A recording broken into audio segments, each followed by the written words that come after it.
Ce soir, toute l'Europe retient son souffle avant un classico explosif entre le FC Barcelone et le Real Madrid, avec Kylian Mbappé de retour et Lamine Yamal prêt à prendre le pouvoir. Mais pendant que l'Espagne s'enflamme, l'Afrique, elle, vient de vivre l'une des nuits les plus tendues et les plus folles de cette CAN 2025.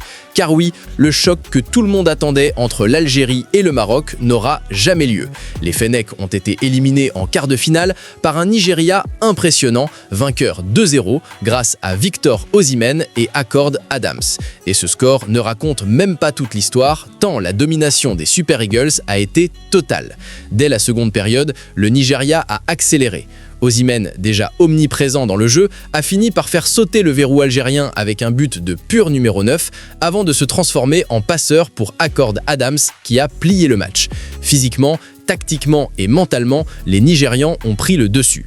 Pour la presse française, Osimhen est tout simplement le héros de la soirée, le leader d'un groupe qui rêve désormais ouvertement du titre continental.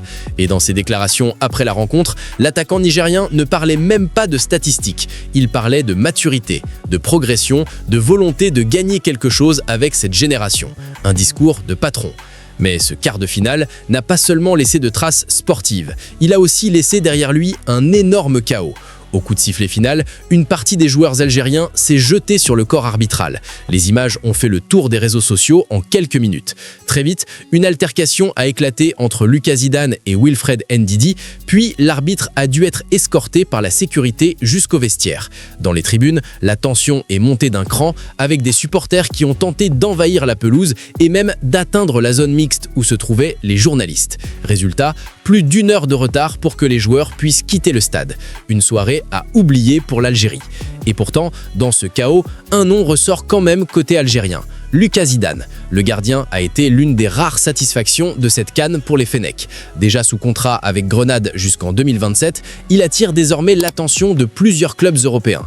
D'après la presse espagnole et croate, le Dinamo Zagreb serait prêt à investir jusqu'à 2 millions d'euros pour le recruter. Une vraie porte de sortie vers un nouveau palier. Dans l'autre quart de finale marquant de la journée, l'Égypte a frappé un énorme coup en éliminant la Côte d'Ivoire, championne d'Afrique en titre, sur le score de 3-2 à Agadir. Et derrière ce succès, il y a un homme, Osama Hassan. Triple vainqueur de la CAN comme joueur, le sélectionneur a complètement pris le dessus tactiquement sur les Ivoiriens. Son équipe a contrôlé le match, géré les temps forts et les temps faibles et s'offre désormais une demi-finale de rêve face au Sénégal. Une affiche qui sent la poudre. On bascule maintenant en France, où un autre nom commence à faire beaucoup parler. Endrick, le jeune prodige brésilien prêté à l'Olympique lyonnais, est attendu comme une attraction. Face à Lille, tout le monde veut voir ce qu'il peut apporter.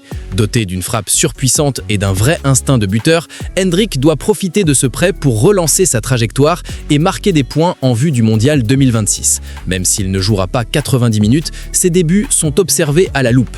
Du côté du Paris Saint-Germain, une information commence à faire du bruit en Espagne. Fabian Ruiz pourrait être sur le marché. Selon la Cadena Ser, le milieu espagnol serait disponible pour environ 40 millions d'euros avec une clause interne autour de 30 millions activables en fin de saison. Galatasaray suit la situation de très près et on pourrait être en train d'assister aux dernières semaines de Fabian Ruiz sous le maillot parisien. Et pendant ce temps-là, en Espagne, tous les regards sont braqués vers Jeddah, où le Barça et le Real Madrid s'affrontent ce soir en finale de la Supercoupe d'Espagne. Pour Marca, c'est une véritable finalissima, un match qui peut changer la trajectoire des deux clubs.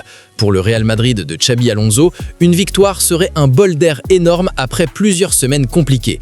Et la grande nouvelle, c'est le retour de Kylian Mbappé. Touché au genou gauche fin 2025, le Français est déjà de retour à l'entraînement, sourires aux lèvres et pourrait entrer en jeu ce soir. Rudiger et Rodrigo sont aussi disponibles. En face, le Barça de Hansi Flick arrive en pleine confiance, avec 9 victoires consécutives en Liga et un 5-0 infligé à Bilbao en demi-finale. Lamine Yamal est annoncé titulaire et Sport l'affirme, le jeune crack est prêt pour ce rendez-vous.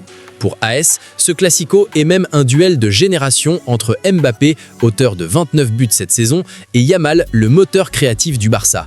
Deux joueurs capables de faire basculer un match à eux seuls. En Angleterre, Manchester City s'est offert un festival en FA Cup avec une victoire 10-1 contre Exeter, marquée des débuts réussis d'Anthony Semenyo, recruté 70 millions d'euros, buteur et passeur. Mais la vraie histoire du week-end, c'est l'exploit monumental de Macclesfield, un club amateur qui a éliminé Crystal Palace, tenant du titre. Un exploit que le football anglais n'avait plus vu depuis plus d'un siècle. Enfin, en Italie, tous les regards sont tournés vers le choc entre l'Inter et Napoli, un match qui pourrait décider du Scudetto. L'Inter peut prendre 7 points d'avance, Napoli peut revenir à 1 point du sommet. Pendant ce temps-là, la Roma continue sa remontée spectaculaire, désormais deuxième du championnat après une victoire précieuse malgré une équipe décimée. Une journée complètement folle de football entre chaos africain, superstars européennes et duels décisifs. Et dis-moi en commentaire, est-ce que l'Algérie a surtout craqué mentalement ou est-ce que le Nigeria était tout simplement trop fort ? Abonne-toi à Club de Foot et on se retrouve très vite pour la suite de l'actu. Si tu veux l'essentiel de l'actu foot, sans blabla, abonne-toi à Club de Foot et like la vidéo. On se retrouve très vite pour la suite.